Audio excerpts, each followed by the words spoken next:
안녕하세요. 형광펜 성경과 함께하는 성경 공부 오늘은 열왕기하 4장입니다. 저번 시간에는 하나님께서 나라들의 운명을 결정짓는 엄청난 일을 해주셨어요. 엘리사를 통해서 일단은 그 이스라엘 왕과 그리고 여호사밧 유다 왕과 에돔 왕을 다 도와주셨었거든요.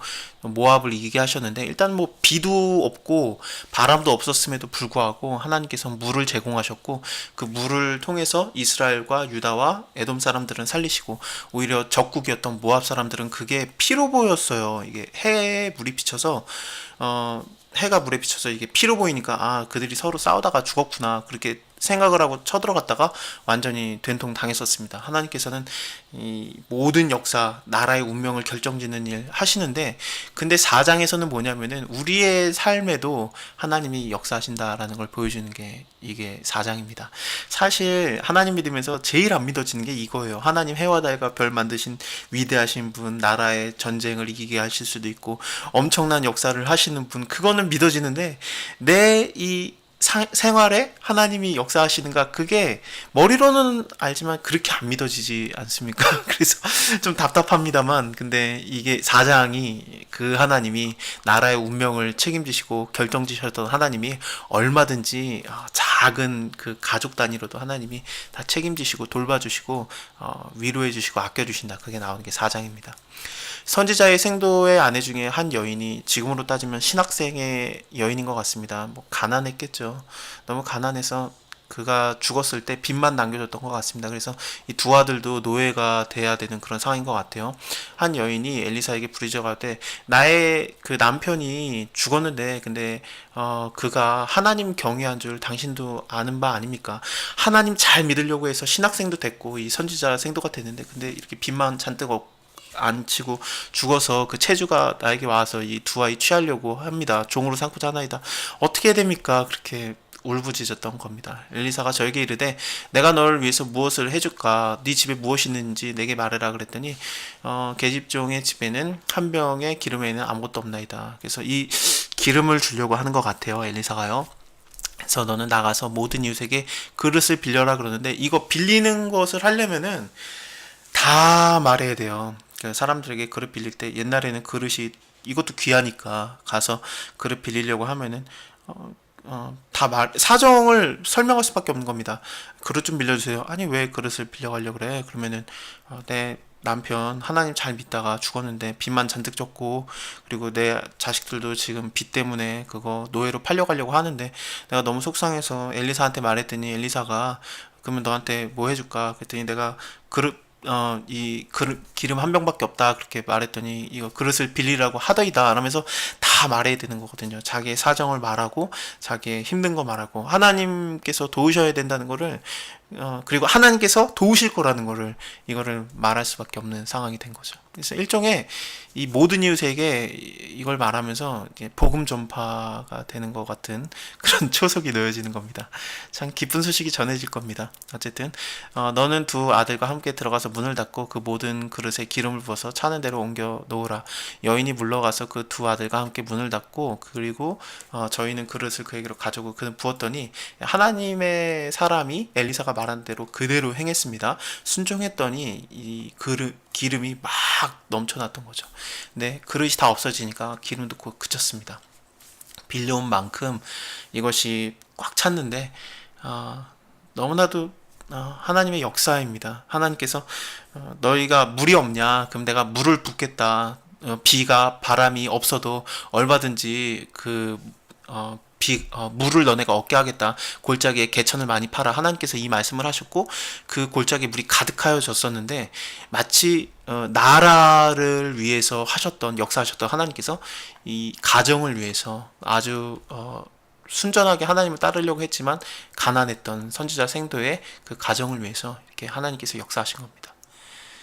그리고 또 하루는 엘리사가 수넴에 이르렀는데 거기에는 한 귀한 여인이 저를 강권하였다, 간절히 권하였다 그런 뜻이거든요. 그래서 굉장히 좀 많이 부탁을 하고 겸손하게 음식을 먹게도 하고 그리고 엘리사가 지나갈 때마다 그곳에 숙소를 제공했던 거예요. 여인이 남편에게 이르되 항상 우리에게로 이 지나가는 사람은 하나님의 거룩한 사람인 줄 내가 아는데 우리가 저를 위해서 작은 방을 담 위에 짓자 그러는데, 이건 뭐냐면요, 벽이 있는 좀 그런 다락방 같은 걸 만들자라는 뜻입니다. 그래서 다락방 같은 걸 만들고 그곳에다가 침상도 놓고 책상도 놓고 의자와 촛대를 늘 거기다 둔 거예요. 그래서 저가 우리에게 이르면은 거기에 유아리이다.